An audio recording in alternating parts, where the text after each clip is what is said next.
Bismillahirrahmanirrahim. Qala al-musannifu rahimahullah wa nafa'ana bihi wa bi ulumihi fid dharain. Al-babul khamis wal khamsuna fin nahyi an dzulmil yatimi, bab ke-55 rek nyaritakeun larangan cegahan tina ngadolim anak yatim. Allah Ta'ala parantos ngadawuh Allah Ta'ala, innal ladzina ya'kuluna amwalal yatama dzulman innama ya'kuluna fi butunihim nara. Innal ladzina saesuna jalma-jalma ya'kuluna nu ngadahar alladzina amwalan yatama kana pirang-pirang harta budak-budak yatim dzulman kalawan ngadolim. Eta innama ya'kuluna ing pasina ngadahar itu alladzina fi butunihim dina beuteungna alladzina naron kana seuneu neraka. Wasaya selalu bakal asup bakal mancing aladina sairon kana neraka sair. Tukang ngadahar harta yatim bari ngadolim ayeuna seolah-olah maneh teh ngadaharan seuneu cideng kena neraka sair. Harta teh budak milik anak yatim kumanehna dicokotan. Ngomongna mah panguruskeun nepikeun kabeak. Pake meuli mobil, meuli motor, kan kabeak tah setik meta teh ngadaharan seuneu. An-Nisa ayat 10. Qala Qatadah, terus ngarus Qatadah. Nuzilat fi rajulin gotopan. Ieu ayat tadi turunkeun dina ayana perihal masalah hiji lalaki urang gotopan, kampung gotopan. Jadi asbabun nuzulna ieu ayat teh nyaritakeun seorang lelaki urang gotopan. Kumaha eta lalaki teh? Waliya mala ibni akhihi. Ngurusan etu si rajul teh mala ibni akhi kana harta budak lalaki nu jadi dulurna itu si rajul. Dulurna boga budak kitu tah. Urusan ku manehna gitu. Wa bari itu ibnahi teh eta sogirun yatimun, budak leutik anu yatim. Nyawa itu urusan ku manehna. Teuing budak lanceuk, teuing budak adi meureun. Maot bapana teh heueuh dulurna manehna gitu. Mun urang meureun alonya. Geus cina ku amang atawa napi ku urang urusan cenah ieu. Maneh meutik keneh cepeng di daharan paakalahu. Ngadaharan rajul kana itu mah nyawa turun ayat eta. Wa qaluhu dulman doan Gusti Allah padulman ayali ajli tegasna kana arah-arah dolim. Aw hala qaulihim atanafi tingkah ayana itu alladzina ta'ata zalimina dolim kabeh. Wa kharaja bihi aqluha wa kharaja jeung kaluar bihi kalawan kaul non aqluha ngadaharna itu amwal bihakin kalawan hak ka aqlil wali seperti ayana nuangna wali seorang siji wali maksudna teh wali eta bisyuruti kalawan syarat-syaratna itu aqlu al muqarrati anu geus ditetepkeun fi kitabil fiqih dina kitab fiqih. Kumaha lamun ayeuna ieu ngadaharna teh walina yatim nu ngurusna gitu. Tapi sesuai ketentuan ieu mah teu nyokot teu naon eta mah diiwa. Nu teu meunang mah harta budak yatim dicokotkeun daharan bikin kabeak mah komo. Ari kitu mah sesuai aturan teu naon. Seperti cina qala ta'ala Allah Ta'ala terus ngadawuh Al-Qur'an, "Wa man kana ghaniyan falyastafif," sing sajaman aya itu mah eta gonian sugih. Jalma teh jalma aya lah berkecukupan keur manehna eta si wali teh nu ngurus yatim. Falyastafif kudu nahan eta siman. Jalma ayeuna berkecukupan ngurusan ayeuna harta anak yatim wayahna ulah sok wani ngadahar harta eta yatim. Kan jalma aya tuh era itu. Tapi wa man kana pakiron kapanan itu mante maksudna mante wali ngurus yatim eta pakiron pakir fayakul bil ma'rum pek ayeuna nuang man bil ma'ruf ka ma'ruf sok teu naon. Ngadahangan ayeuna aya batasan-batasanna gitu. An-Nisa ayat 6. Aya bimikdari hajat tegasna kawan saukuran pangabutuh pahasbu mangka ayeuna cukupnya cukup sekadar kebutuhan we atuh gitu. Pan pakir gitu. Hitung-hitung jasa we atulah manehna geus urusan harta yatim atuh pan maneh katalang sara ngilu di dinya nyangcang nyawa mah teu naon. Oh bi aya huda atanapi kalawan ayeuna nyokot man qordon kana ngahutang. Cina mung urang mah kajaba nginjem ka batur mangga teu naon ngahutang. Awe kodi atanapi boan teh nginjem harta budak boana teh budak yatim. Yang bapak mah ieu teh keur teu boga duit teh diinjem we nu maneh teh. Yeuh da ieu 2 juta keur modal boana teh. Teu naon. Berarti ngahutang niatna. Kayak kudu dibayar. Bikodi ujrotin atanapi kalau seukuran ayeuna puluhan amilahu anu migawe itu ayeuna man kana itu qadri atanapi seukuran buruh. Kaperangan maneh teh gawe di hiji pabrik baheula teh gajina 1 juta sabulan geus we nyokot ayeuna nginjem duit ieu 1 juta baheula teh ieu ke dibayar pas bayaran baheula teh. Ini toro atanapi lamun kapaksa itu man kapaksa teh da kumaha keur dahar eueuh aya nu yatim nu diurus ku maneh geus pake heula di dieu paen aya saroma kalamun gampang itu si man kodohu mayaran man kana itu mah pas kaparangan teh boga duit wayahna bayar wa ila lamun teu in aya saro bahwa mangka itu man eta pilin dina kaayaan halal. Cina bobodah ke rusak pobe hese cenah bae lah teu naon. Aya anu kacokot eta yatim. Asal bener we kitu motifna lain karena rek mau kitu.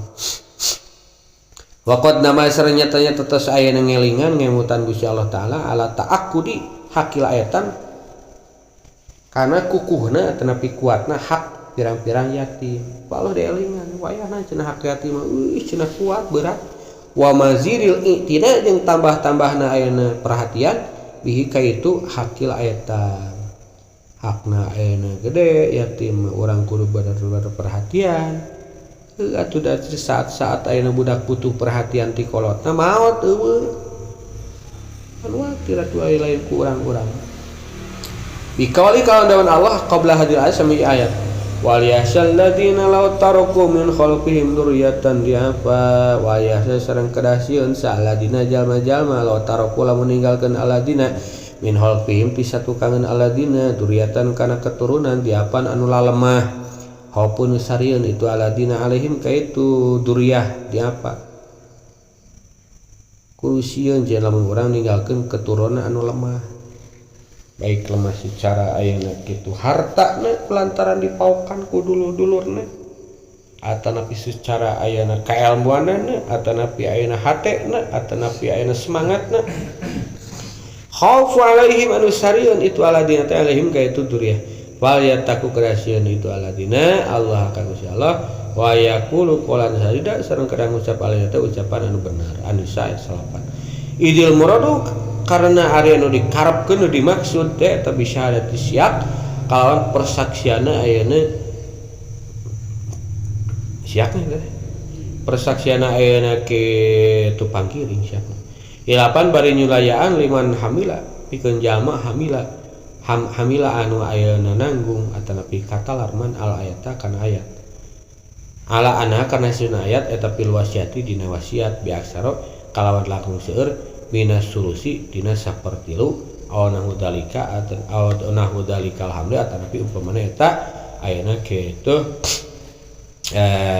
tatanggungan liman kana pikeun jamun aya eta mah liman kana pikeun jamun aya pi hijrihi liman kana pikeun jamun aya eta pi hijrihi dina pangkuana itu mante sahayatimun budak yatim ala annahu kana saesuna itu mante eta yasunu gawe kasayan man ilahi kaitu yatim hatta fil hitab sehingga dina ayeuna nyarios la yukhatibu henteu nyarios man kaitu mituturan man kaitu ayeuna yatim ila binahwi ya bunaya aing saumpamana ku kecap ya bunaya wahai anakku duh kasep bageur mimma tina perkara yukhatibu anu ayeuna mituturan man bihi kalawan man awaladahu kapala putrana itu man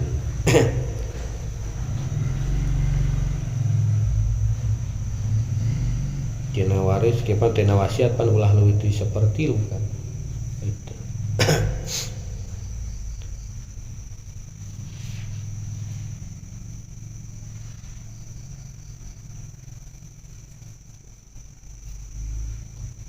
Oh ayeuna lamun leuwih kata kabeakeun ahli waris.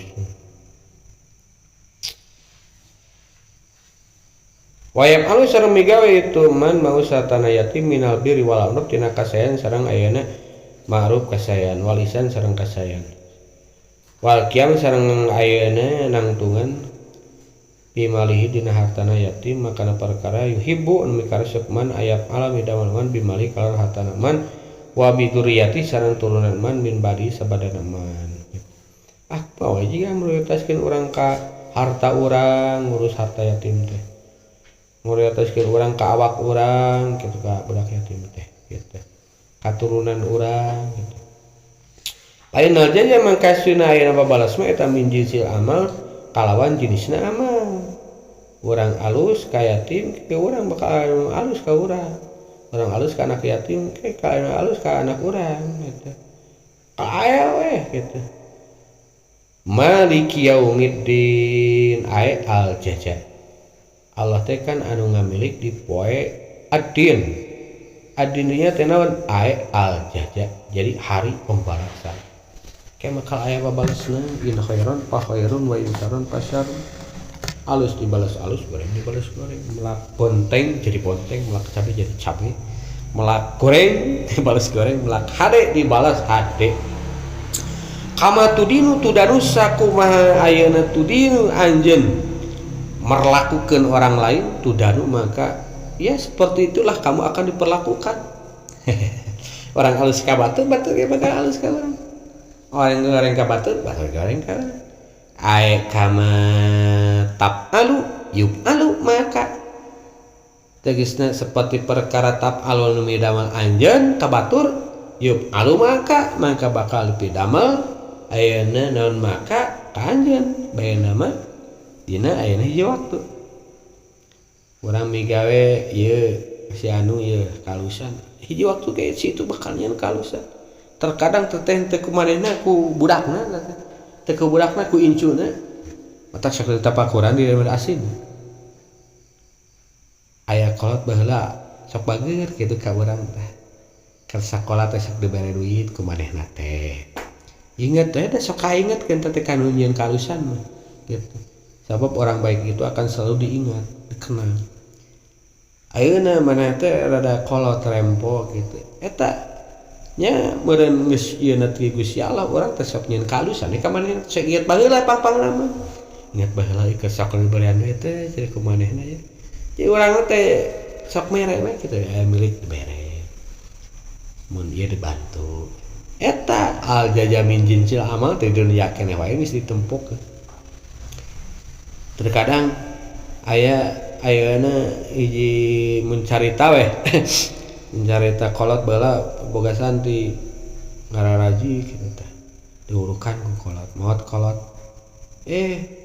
budak-budak ayeuna kitu murid kolot teh budak-budakna ngaji ka urang terkadang mun aya acarana naon teh ngabantuan kitu bela pisan oh cek teh heuh ieu kadang langsung ku manehna atanapi ayeuna ku budak-budakna teh eta teh bukti al jajamin jinsil amal tina kahirupan namun di telaah mah araya kadang sok anu tok cer mah nu langsung mah kebaikan anu tanpa di planning heula teh biasana contoh aya jelema pikawatir nu asa watir parangan boga duit urang teh hayang mere bere kadang eta teh teu jam-jaman kadang menitan sok aya gagantina cepat pisan sebab eta bijilna lahirna tina kaikhlasan bener-bener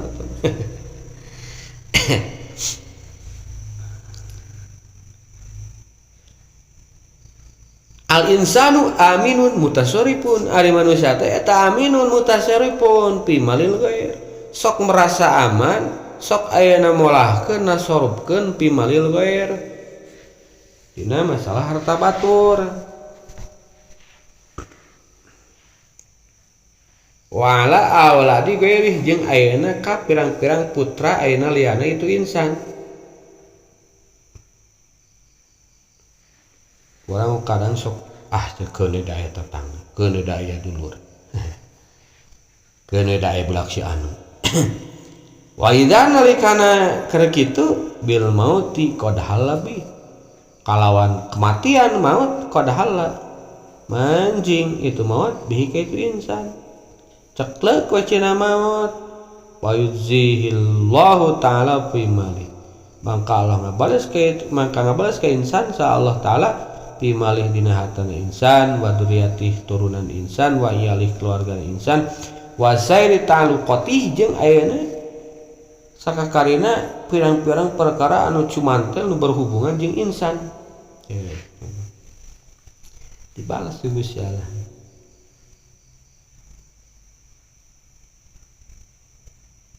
Bina diri mah kalawan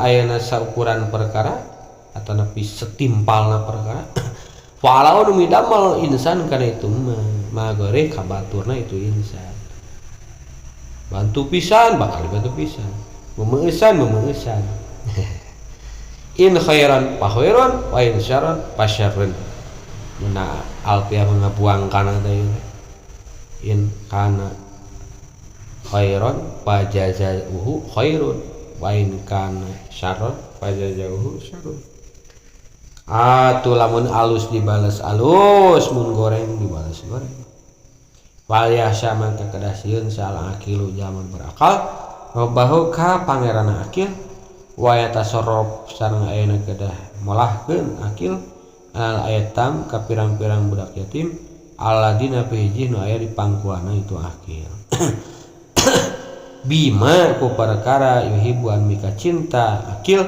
ayatasarrafa kana molahkeun saha wali auladi wali palaputrana akil lau kanu ayatama lamun masuk itu aulad teh pirang-pirang nu yatim alaihim ka itu aulad bimalih dina hartana itu akil kudu jiga ieu weh cenah ayeuna kitu urang lamun carita budak urang aya nu ngurus urang teh kan kahena budak urang teh dipikanya diperhatikeun dipamulikeun nanaonna kitu tah urang kudu mosihkeun jiga kitu cenah kita lamun ayeuna kitu kaparengan urang boga budak yatim atau napi ngurus nyepeng harta budak yatim. Wajah al-Fatihah.